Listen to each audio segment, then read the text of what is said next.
Gojo vs the Disaster Curses, Yuji vs Chozo, Toji vs Dagon, Mahito vs Yuji. These are some of the highest level fights ever seen in Season 2 of the Jujutsu Kaisen anime. Sukuna vs Mahoraga was the first real on-screen showcase of an all-out battle between two genuine special grade level threats though. Nothing before or after that comes even remotely close to that level of power and destruction, at least not in the anime. Not even Yuji vs Higuruma and Megumi vs Reggie at the start of the Culling Games comes close to that level of sorcery combat. However, everything drastically changed when the narrator suddenly shifted our focus away from Tokyo and towards what he claimed to be the Culling Games' most dangerous and vicious battlefield yet. I am of course talking about Sendai Colony. Sendai took the Jujutsu Kaisen manga to a whole new level with one of the best executed free-for-all fights in recent times. The massive destructive power of the participants, the huge variation in abilities and character design, as well as the unholy amount of aura farming that gets done between them,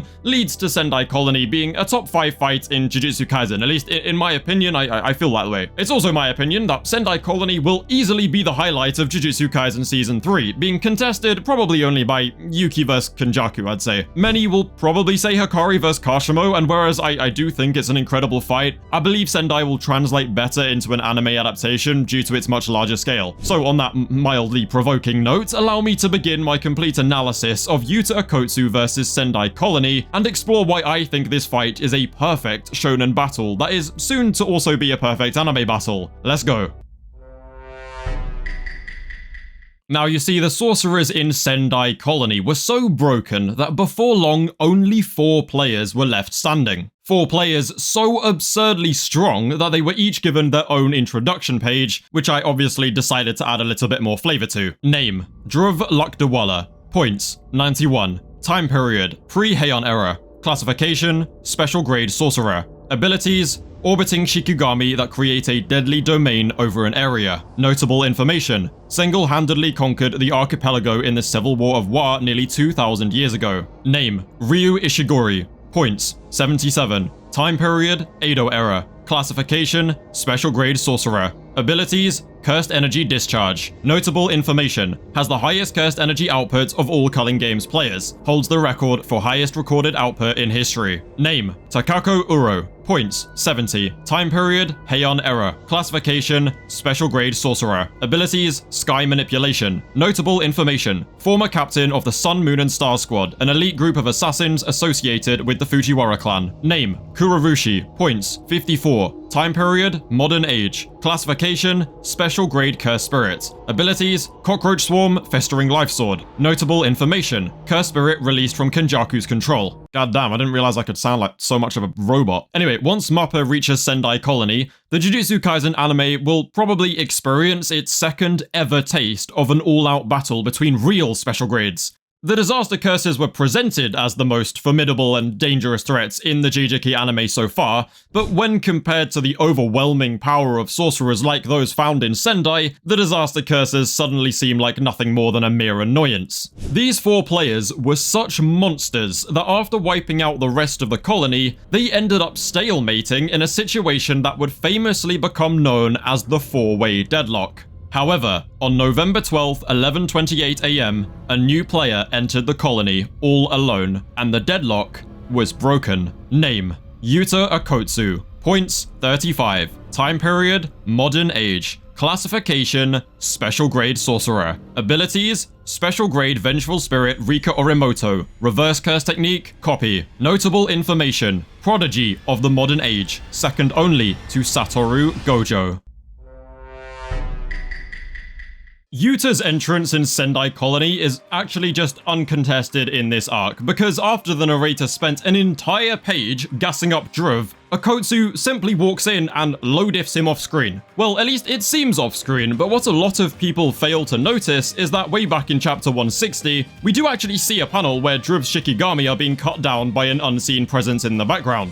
And you can even see the rough outline of a very Ryu Ishigori looking dude watching the events unfold. But either way, Yuta off-screening the sorcerer everyone else in the colony was too nervous to confront is an incredibly badass and effective way to start off a big arena battle like this one and establish Yuta Yuta as an opponent worth fearing. Being the kind soul that he is, Yuta chose to prioritize protecting the civilians trapped within Sendai at all costs, which means that he seeks to eliminate any player that threatens those lives. Driv was targeting civilians with his broad-ranged ability, so naturally Yuta decided he had to die first. But after Driv fell, an even greater foe emerged from the shadows. Kurorushi, the special grade cockroach curse. Before the fight begins, we actually get one of the most important chapters in the entire manga when it comes to foreshadowing future events, although for some reason it always just goes under the radar, because we see Yuta claim that he alone will earn 400 points, and that he alone will kill Kenjaku, and he says this on a panel that focuses very specifically on Yuta's left eye. Not only does this suggest the possibility of Yuta versus Kenjaku in the future, but it also foreshadows the events of chapter 261 and chapter 262. If you know, you know. A huge part of Yuta's writing actually revolves around his dynamic with Gojo, and Gojo's writing revolves around the theme of isolation brought about by his overwhelming strength, and just the idea that Jujutsu Society has failed in general and needs a revamp. The irony of this Yuta panel is that he claims to want to kill Kenjaku so that Gojo won't have to kill his best friend all over again, and yet he emphasizes that he wants to do it alone, which is the exact opposite of what Gojo would actually want for him. It's very similar to what he does in chapter 261, where he tries to bridge that emotional gap between himself and Gojo by stooping to Gojo's level and becoming a monster like him, and not letting him go it alone, which is not really what Gojo wants. Gojo wants Yuta to be better than that. Ultimately, the decision Yuta makes, both in this chapter and in chapter 261, is born from good and genuine intentions, but it is the wrong method. Also, this is where we start seeing Yuta's side of the left eye foreshadowing that matches Gojo's left eye foreshadowing. People really did like to ignore the fact that Gojo and Yuta shared the same left eye focus by Gege, because they were just hell-bent on Gojo revival theories and agenda. And yes, I kind of realize I'm way off topic now, but it's important for the story. I'll move on anyway, though, before you start calling me a glazer. Who am I kidding, man? You're gonna call me a glazer anyway. Okay, right. It seems like this is a good of a time as any, while you're down there commenting and trash talking me, for me to remind you that you can get up to 72% off NordVPN by using the link at the top of the description right now. Yup, the channel is supported by NordVPN, the best service for staying safe online and getting benefits like streaming your favorite anime from anywhere in the world. Okay, I'm done yapping, I promise, but actually go check out the link, it's worth it, okay? Right then, Yuta versus Kurorushi is where we get to see not only just how insane Gege's battle artwork and choreography has become, but it's also the first time since JJK 0 that we see Yuta face a genuinely dangerous opponent. Normally in Shonen, when doing a tournament-style arc like the Culling Games, the author will have the first fight be somewhat dominated by the hero in order to establish their strength and make their future challengers seem particularly tough. However, Gege went for a completely different method that I really do think ended up being extremely effective. Gege's goal in Sendai Colony was to make every single one of the opponents seem ridiculously strong compared to what we're used to, while also making Yuta seem just that little bit above them. Having Yuta low-diff Kurorushi would only diminish Kurorushi's strength and not really push up Yuta's, and having Yuta extreme diff Kurorushi or even lose would obviously greatly diminish Yuta's strength. To combat this issue, Gege had Yuta actually send Rika away to protect the civilians in the stadium, meaning that it was base Rika-less Yuta versus a special grade curse. To further nerf Yuta, Gege also had Yuta realize he was being watched and therefore chose to deliberately hide his reverse curse technique, despite it being capable of one-shotting Kurorushi. I think the latter is actually great writing on Gege's part, because the very fact that Yuta was able to notice Ryu and Uro's presence mid-fight, and then conclude that he should hide an ace like RCT, massively contributes to what makes Yuta such a strong sorcerer in the first place. Because Yuta's entire thing as a sorcerer, even down to his curse technique, is all about his insane ability to analyze his opponent's every detail and apply what he sees to his fighting style mid-fight. After all, he is a prodigy, a natural genius, both of jujutsu and of strategy, which is demonstrated throughout the entire manga. We see this even more when Yuta's first order of business is disarming Kurorushi of his festering life sword. Just before doing this though, we see Yuta actually fire a huge blast of raw cursed energy from his sword, which then shreds through Kurorushi's cockroach swarm. We've already seen the likes of Gojo and Nanami discharging raw cursed energy, and so we know it is a generic ability. But the scale at which Yuta can do it with his sword is actually just insane compared to what we've seen so far. It's kind of ironic because it looks impressive at the time, but by the time you finish reading Sendai, it won't look like anything special at all. Now, at one point, Kurorushi uses an ability that surrounds Yuta in an ocean of cockroaches, but Yuta uses the exact same cursed energy discharge move to create a massive tornado of cursed energy and burn them all like he's Rengoku. And yes, I am literally only pointing this out because I think it is an incredibly underrated moment that just sort of goes unnoticed due to it being a textless panel in the middle of a fight that everyone kind of brushes past. This is why I can't wait for the anime to release so that everyone can actually see all of the criminally underrated and awesome details that Gege includes in his fights. Okay, I'm now gonna speedrun the rest of the Kurorushi fight because I'm not gonna lie, it does absolutely no favors for the Yuta agenda. So Yuta's shoulder gets cooked by Kuro's freaky sword and little cockroach babies start growing out of his body, which is like so yucky. Oh my god, it's gross. He then gets absolutely slugged by Kurorushi, and just when everyone thinks Yuta is done for, he gives up on holding back and actually uses his secret ace. And by that I mean he gave the curse a good old RCT snog to the lips and blows Kuro up from the inside. Okay, any questions? No, great, moving swiftly onwards. Seriously though, like how has Yuta kissed the same amount of cursed spirits as Hikari has won fights? Like what was Gege playing at? Why?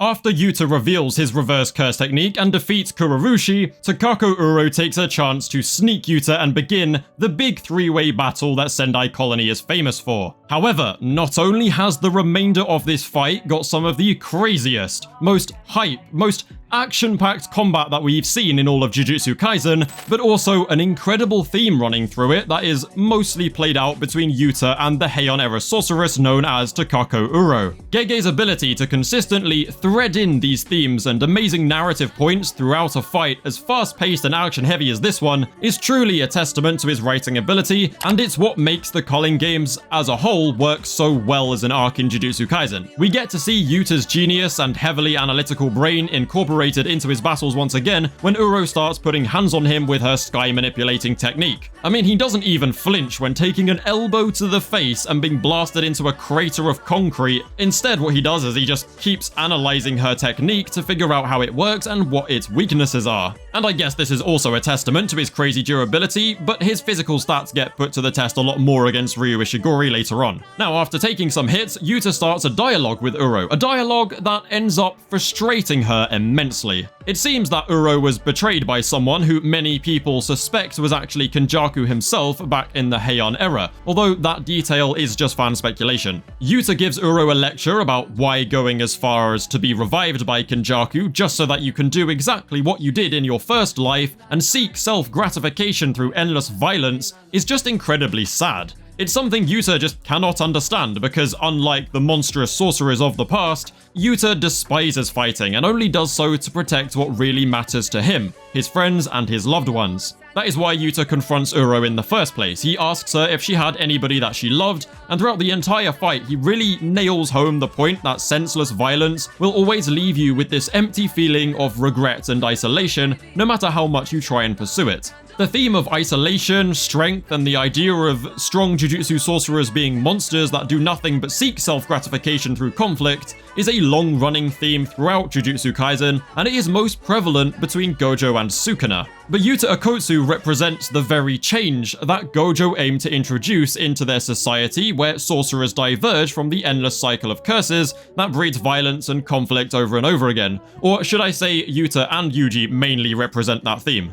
Yuji's side of that theme is best presented in his fights, and obviously, Yuta's side of that theme is best presented here in Sendai Colony, especially as he fights Uro in a battle of ideals as well as sorcery. Obviously, Yuta's sentiment irritates sorcerers like Uro and Ryu because he stands for the exact opposite of what they do, and yet he possesses strength that surpasses even their own. His fight with Uro is also when we learn that Yuta is potentially a descendant of the Fujiwara and Sugawara clans alike, making him an anomaly, potentially even more genetically blessed than Satoru Gojo. It's a real shame that Gege didn't explore this narrative more, because even the idea of Yuta and his themes of love and the curse of love being born from what would have been a forbidden love affair between two of history's most powerful sorcery clans is just such an interesting and fitting concept. I'm really upset it wasn't explored. The point I'm trying to make here is that, just like he did when placing Yuji against Higuruma, Gege has deliberately cultivated each matchup in the Culling games to perfectly suit whichever character we are currently following. Yuji's fight with Higuruma was a contest of morality where Yuji had to save Higuruma from going down the dark and lonely path that both Geto and Sukuna succumbed to. That key theme of Gojo students breaking free from the endless cycle of violence, isolation, and tragedy.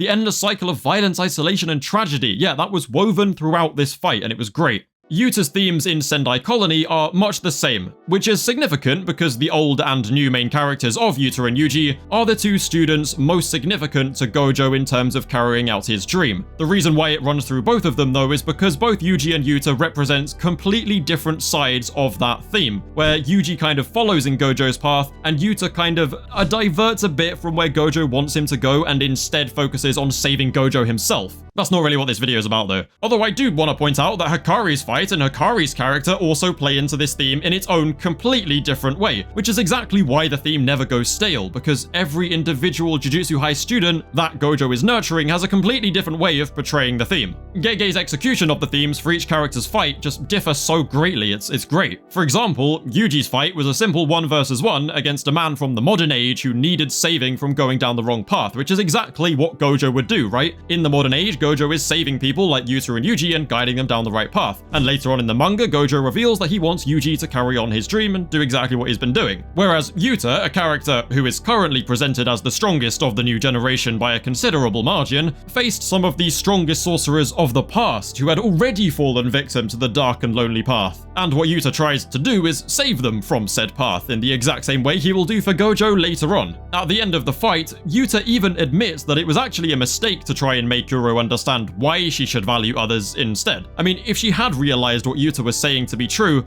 it would have only, rubbed salt in the wound because, she's lived her life. It's too late. It would leave her with nothing but regrets. That is why Yuta gives up on it at some point and simply considers himself blessed. He considers himself blessed that he had Gojo to save him, the way that Yuji saved Higuruma, and he felt blessed to have people who love him and who he loves. What's impressive about how Gege wrote these themes though is that they are explored at the same time as a crazy, fast-paced and action-filled fight with a good balance between showing and telling. There's no need for any drawn-out flashbacks or extended dialogue that can break the momentum of the fight and the arc, because everything we need to know is actually woven perfectly into the fight itself. That is why Jujutsu Kaisen feels so fast-paced but has so much substance in terms of writing. Yuta also has a significantly different dynamic with Ryu Ishigori than he does with Uro, but I wanted to discuss his narrative with Uro in its entirety first, before moving on to anything else, just for simplicity's sake so I don't have to go over it again and again. And since that's pretty much all there is to say in terms of the deeper writing aspects of this fight, I think we should move on to just glazing the actual battle itself. Okay then, as much as I love Uro and the fact that she's canonically naked for the entire fight, I've got to admit that when I first started reading Sendai, I found Yuta to just easily be the coolest one there. I mean, Druv was a burger and Kurorushi was just gross. What I really wasn't expecting though was to suddenly be introduced to someone who is now one of my all-time favorite Jujutsu characters ever.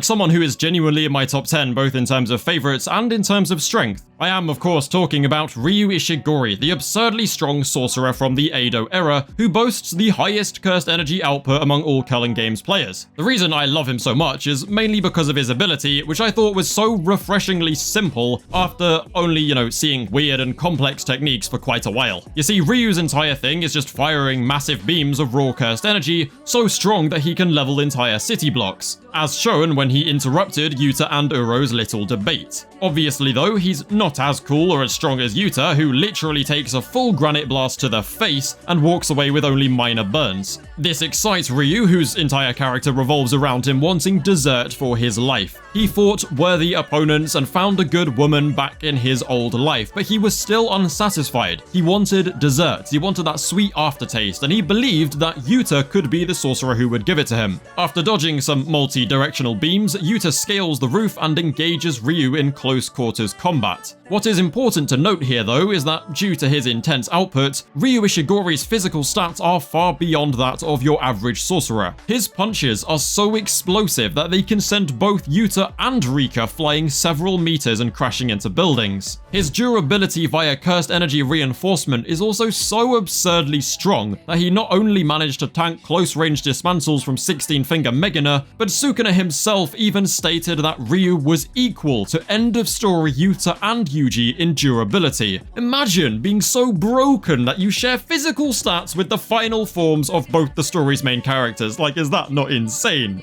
And even with his immense power, Ryu is actually still shocked by how durable Yuta is and says it feels like he's punching a giant water tank because of Yuta's sheer amount of cursed energy. The actual battle itself looks amazing, with explosions of cursed energy going off everywhere and great double spreads like the one of Ryu blasting Yuta off the roof. After doing this, Ryu then tries to off-guard Yuta with a granite blast, but Yuta simply blocks it with his bare hand and regenerates the damage with little to no effort. Although I do have to admit, Yuta genuinely does catch the short end of the stick here, because after he's blasted a granite blast, Uro pulls back up and thin ice breakers Yuta right back into the concrete. She then uses her sky manipulating ability to give us an amazing double spread of her throwing granite blast right back at Ryu, who tanks it but also glazes how hard it hits at the same time. Anyway, after Ryu gets back on his feet, both himself and Uro look towards Yuta and realize that they can finally see the bottom to his cursed energy. And unfortunately for him, it seems like Yuta just won't be the man to give Ryu his dessert after all. At least, that's what he thinks at first. Okay, before discussing the rest of the fight, I just wanted to take a second to really, show how broken Yuta Okkotsu is and why it's clear that Gege genuinely does intend for this man to be second to Gojo. Sendai Colony had 4 special grade level threats in a deadlock for weeks. The same day that Yuta pulled up, Druv was off-screened and Kurorushi was wasted by base Rikoless Yuta. Uro and Ryu then didn't give him a moment's rest, even after taking serious injuries from that special grade curse. But bro then tanked Kurorushi's attacks, killed him, healed up, tanked Uro's sneak attacks and thin icebreaker, all while analysing her technique, got blasted by Granite Blast, healed up again, got blown off a building and thin icebreakered into the ground, and then healed up again. And he did all of this in base without Rika and without his katana, which is literally his primary weapon as a sorcerer. Considering he already has sloppy control over his cursed energy, thinking about the insane amount needed to tank what he's been tanking and healing is still just insane. What makes him so terrifyingly scary though is that even now, when he has reached his limit in base, he can simply call Rika back and fully replenish his entire stock of cursed energy by starting his 5-minute connection to Rika. It's such a cheat code, it's like being 1 HP in Minecraft and then just switching it to creative. Replenished cursed energy is not all he gets from this though. During his 5-minute connection to Rika, 3 major things actually occur. 1. Yuta gains access to his copy curse technique. 2. Yuta gains access to Rika's entire supply of cursed energy. 3. Rika becomes fully manifested. When Hikari enters Jackpot, he gets 4 minutes and 11 seconds of unlimited cursed energy and automatic reverse curse technique. When entering his connection with Rika though, Yuta gains 5 minutes of unlimited cursed energy and the ability to endlessly perform manual RCT alongside a plethora of cursed techniques, a giant laser beam and of course Rika herself. Like, can someone please explain to me why everyone read this and decided Yuta versus Hikari was ever a debate? Oh, wait, no, I know why. It's because of that one accursed statement. The most cursed statement in the history of manga, probably. Also, before you all jump me in the comments, yes, I do know that Yuta's own cursed energy is not actually bottomless. However, the cursed energy he can access from Rika in his 5-minute window is genuinely unlimited. Oh, was that? You want my source? It's right here in the official Jujutsu Kaisen databook. Page 135 explicitly states, a special grade vengeful spirit with limitless cursed energy that cannot be exercised, and Gojo says the same. Anyway, enough glaze, let's get back to the fight. So, Yuta starts replenishing his aura and takes an unnamed gauntlet tool from Rika, all while Uro and Ryu watch in shock as their hard work gets completely undone. But you see, that's exactly what is so great about this, is that Yuta held off on using his 5 minutes for a very specific reason. The very fact that it has a time limit means that he should only use it as a last resort when he's certain it will pay off. Before this point, he spent his time analysing his opponent's techniques, their strengths, and their weaknesses, in order to make the perfect strategy and then execute it with Rika when the time comes. That time is now because Yuta immediately catches Uro off guard with a don't move from cursed speech and then pummels her senseless alongside Rika. Ryu tries to interrupt, but Rika effortlessly swipes away his granite blast and punches Ryu so hard that it sends him flying across the rooftops. Surprisingly though, Ryu actually claps back so damn hard that he blasts Rika across the street and sent her crashing into a building, which is low-key a crazy feat. While Ryu and Rika continue to run their ones, Yuta catches Uro off guard yet again by revealing that he had in fact copied Druv's Shikigami technique earlier that day. He then uses the mini Rika Shikigami to trap Uro in an inviolable barrier and slice her up with cursed energy. However, she still tanks it and responds with a thin icebreaker that shatters Yuta's gauntlet. My personal theory here is that the gauntlet is actually a copy of Miguel's cursed technique because it boasts enough power to absorb the entire blow of a thin icebreaker without Yuta sustaining any damage himself. But it would be nice if Gege just, told us these things every once in a while. I'm sure it wouldn't kill him. Now, Ryu has decided that he has had enough of their lovers' quarrel, so he finally reveals his trump card. Uro and Yuta then sense Ryu's spark and respond by revealing that they too have been saving the exact same trump card. We are then blessed with not only one of the most badass double spread panels in the entire fight, but one of the most iconic manga panels in the entirety of Jujutsu Kaisen. I am of course talking about Sendai Colony's three-way domain clash and the reveal that special grade sorcerer Yuta Okkotsu has mastered such an ability at an even younger age than Satoru Gojo did. In true Gege fashion though, we don't actually get to see any of these domains because Kurorushi's demon spawn had finally finished growing into a fully fledged monster and invaded the three-way clash, leading to all of the barriers failing. Still though, the fact that Uro and Ryu had domain expansions is again a testament to the insanely different level that these sorcerers are on compared to what we are used to seeing until this point in the story. Anyway, all three of them had burnt out cursed techniques following domain expansion, and Uro, who was getting all icked out by Kurorushi, ended up getting her arm chomped on by Rika and then knocked out cold by Ryu's granite blast. Yes, you heard me. Despite being burnt out of his cursed energy discharge technique, Ryu Ishigori can actually still release the same amount of power that he normally would even when being burnt out. After Ryu takes Uro out of the fight, Yuta then gifts us with one of the most underrated aura-filled panels in the entire series, I'm not gonna lie. He simply walks past Kurorushi and no-look one-shots him before squaring off with Ryu. It's so cool. The final battle will no longer be a hand-to-hand duel though, because Yuta has decided to try and beat Ryu at his own game. And so both of them raise their hands and begin charging up cursed energy as fast as they can to engage in an insane beam struggle. What's crazy is that the narrator chooses to glaze Yuta even more, stating that Yuta's beam is only slightly weaker than that of a sorcerer with the highest raw output in history. Due to his beam being weaker than Ryu's though, Yuta's plan was to rapidly build up cursed energy before Ryu could actually reach max power. At least that was his intention. But when Yuta looked into Ryu Ishigori's eyes, all he saw was the intense look of 400 years worth of hunger and thirst. And so, although he'd probably never find meaning in fighting, Ishigori's gaze melted poor Yuta Okkotsu's heart. So when Ryu requested that they each use every last drop of their power, Yuta abandoned his plan and decided that just this once, he would make an exception.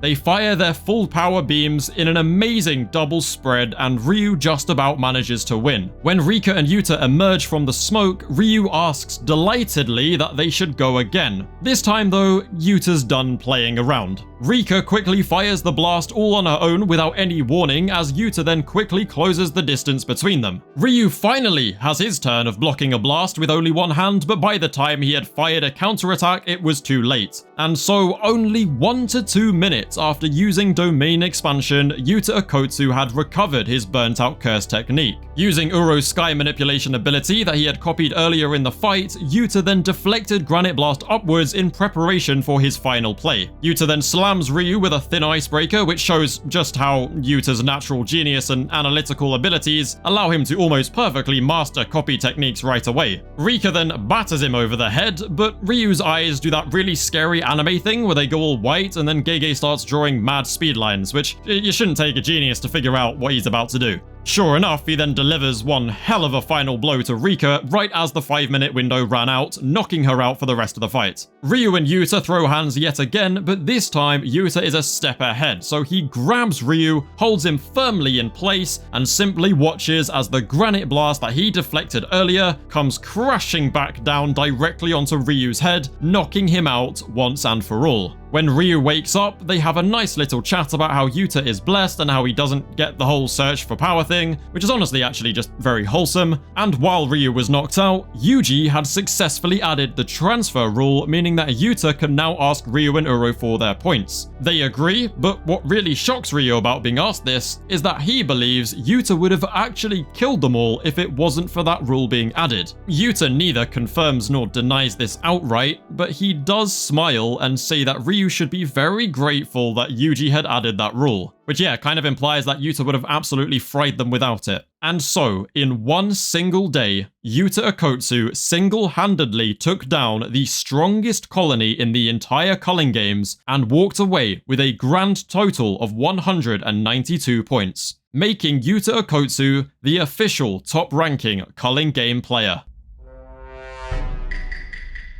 Okay, so when I say this fight is perfect shonen, I do not mean it is the best fight in shonen. I simply mean that it checks all the boxes of what makes a great shonen battle. It is a large-scale battle between some of the story's strongest fighters. There is a great variety of cool abilities, there are great themes and writings sown throughout the conflict, and there are just plain old hype moments and aura. Another very important thing is that it will translate very well into an anime adaptation with good pacing, especially because it's been done by Mappa. There are just no significant flaws to this stretch of chapters, and it keeps you engaged from the second it starts right until the last panel. I agree, it is definitely not the best thing ever written, or even close to being the best fight in Jujutsu Kaisen, but it is simply a textbook example of how to write the perfect shonen fight, especially in a tournament-style arc. I'll sign the video off now by reminding you to like the video, subscribe to the channel, and check out the link in the description for up to 72% off NordVPN and an Amazon gift card. I hope you enjoyed this week's Culling Games analysis video, and I will catch you guys next time for Hikari vs Kashimo.